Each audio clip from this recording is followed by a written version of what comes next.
Ancient myths are full of stories of gods descending to Earth to mate with humans.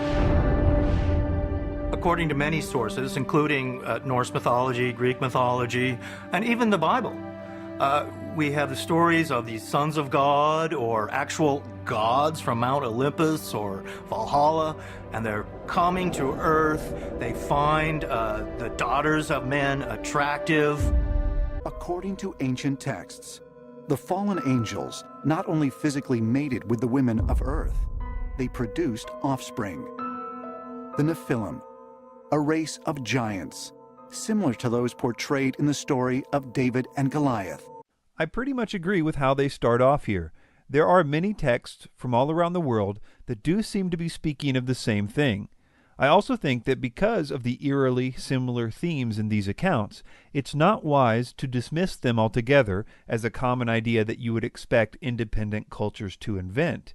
I think this topic is worth looking into in depth. Ancient Aliens seems to hold two contradictory opinions about this issue.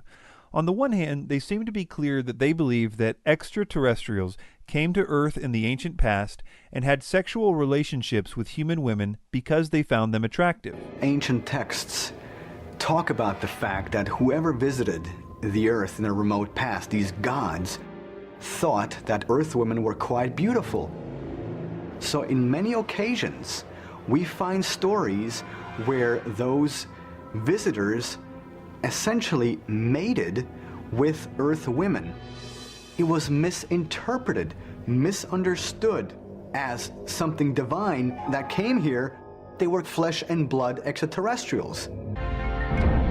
When you look at Greek mythology and many of the mythologies around the world, they have these stories of gods coming down from the sky and have sexual intercourse with these humans and, in a sense, create a new breed of human.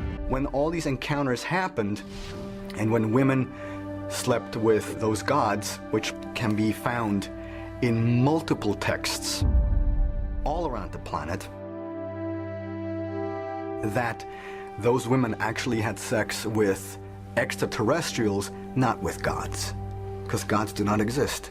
But the view that this event involved lust and sex doesn't fit too well with the ancient astronaut theory. They would prefer the view that what happened was artificial insemination. Today, artificial insemination. That's what happens today. You no longer have to have sex in order to have babies. We have the exact same description thousands of years ago, where women, without sleeping with anyone, all of a sudden became pregnant. The problem is that these texts are so clear that a physical desire for women on the part of the angels was involved. So in order to make artificial insemination appear in the texts, Ancient Aliens stoops to a new low. One of the Dead Sea Scrolls is called the Lamech Scroll. What is Lamech? Lamech was a shepherd. And one day Lamech, his woman, was pregnant. And he said to her, "This is impossible. I was not here for months." But his woman with the name Batenosh swears, "No one touched me." But Lamech doesn't believe his wife Batenosh, and he goes to his father, which was Methuselah. And Methuselah says to Lamech, "I can't help you. I don't understand this. I believe your woman, Batenosh, that nobody touched her, and I believe you. So what should I do?" So Methuselah goes to his father, the grandfather now of Lamech. His name is Enoch. Now Enoch tells to Methuselah that the guardians of the sky have made an artificial insemination into the womb of Batenosh, the wife, and he should accept this child because this child would be the father of a new human generation. And in the Bible, this is Noah. They literally lie here. I suppose that von Daniken is banking on the fact that not many people know about the text that he is quoting from, and so they probably won't check his facts. So I guess he feels like he can just straight up lie to people about what it says. Let me break down some of the deceptions in this clip. And one day Lamech, his woman, was pregnant.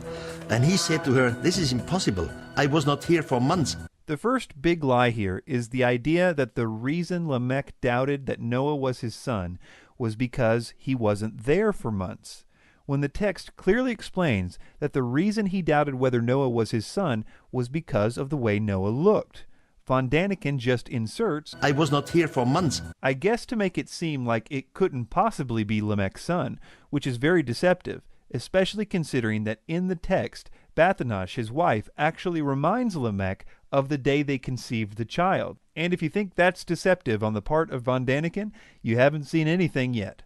Now Enoch tells to Methuselah that the guardians of the sky have made an artificial insemination into the womb of Bathanosh, the wife.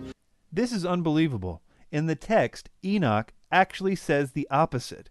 Enoch clearly confirms that Noah is the genuine son of Lamech. So not only is Von Daniken bold-faced lying here about what Enoch says about Noah in the text, he is inserting the idea of artificial insemination out of nowhere on top of this lie.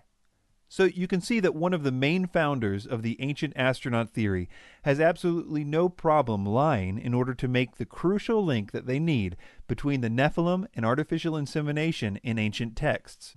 Although I sympathize with the ancient astronaut theorists in that I think that the consistent details in the ancient texts about the Nephilim lead us to the conclusion that something weird really did happen in the ancient past, I don't think that the evidence points to it being extraterrestrials from another planet. Well, the whole Nephilim passage, Genesis 6 verses 1 through 4, is admittedly weird.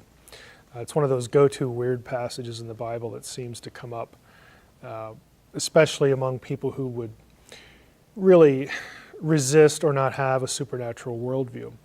But as weird as it is, the key there is a supernatural worldview. If we believe that there are intelligent beings outside our own created world, our own material world, if we believe in this thing we call the supernatural, and if you have a supernatural entity, why would you limit a supernatural entity from doing that? Again, on what basis would you have for limiting that property?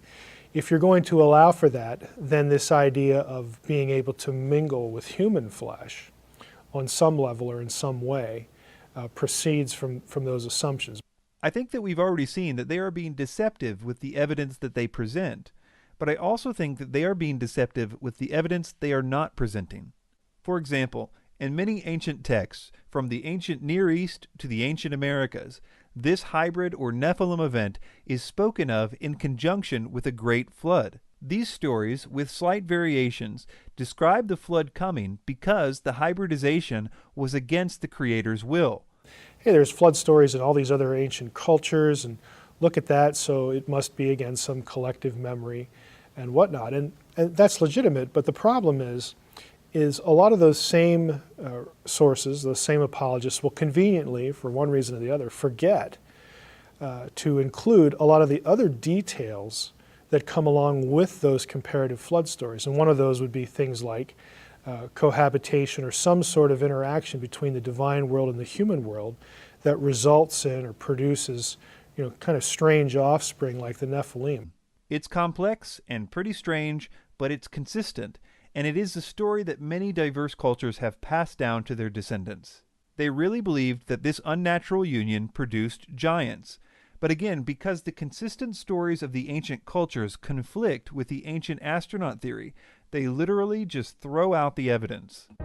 Were they giants? Or is that the wrong word and the correct word should be extraterrestrial? But the word Nephilim really does mean giants, and the context of the various stories clearly reinforce this idea. Their height is often described, or the dimensions of their weapons are given, things like that. The term Nephilim really most accurately means giants. This is the way ancient translators themselves understood it, translators of the Septuagint and Aramaic translations of the Hebrew Bible. It gets pretty complicated to explain why that's the case. On my website, sitchiniswrong.com, if you click on the tab for Nephilim, you'll find an explanation there.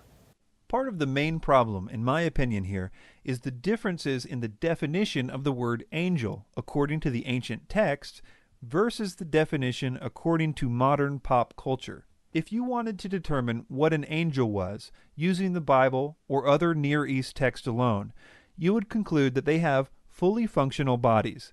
that they can have meals with people. They grab hold of people. They are often mistaken as humans. In the story of Sodom and Gomorrah, the people wanted to rape the angels. We find in the Bible that the angels that decided to rebel and have sex with human women had to leave a certain type of body and exchange it for another one before they could do this. The type of body that they were said to have left is described in this verse as a habitation. And the angels which kept not their first estate, but left their own habitation, he hath reserved in everlasting chains under darkness unto the judgment of the great day. The word habitation there is a rare Greek word called okaterion, which is used only one other time in the New Testament to describe the type of bodies followers of Christ will attain at the resurrection of the dead. So basically, the angels were said to have left one type of body for another type, and the second type clearly was capable of sex and reproduction according to the Bible. There is biblical precedent for the idea that their flesh can do things our flesh does. In other words, if you're going to assume flesh, then it brings with it the capacities and in some senses the limitations as well. In other words, the Bible in detail explains what angels are and what their capabilities with their bodies are, which makes the following line from von Daniken even more deceptive. How can angels have sex? This is impossible. In our view, angels were something spiritual, not something who has a body and has the feeling of sex, but they had sex. Von Daniken's idea of an angel is defined more by Hallmark cards than ancient texts. Obviously, ancient cultures, including the writers of the Bible, believed that angels could and did have sex with human women. The various elements of this story are too common in ancient cultures to be chalked up to coincidence, in my opinion. But the details of these consistent reports do not benefit the ancient astronaut theory. In fact, if anything, it supports the idea that the narrative of the Bible is true, or at the very least that the specific details of that narrative was believed by cultures as geographically diverse as the Americas, the Middle East, Asia, Europe, and Africa. The idea of the Nephilim is a strange idea, but the idea that the texts which describe them are referring to ancient extraterrestrials does not fit the evidence, which is probably why Ancient Aliens has to misrepresent the evidence in order to make their points.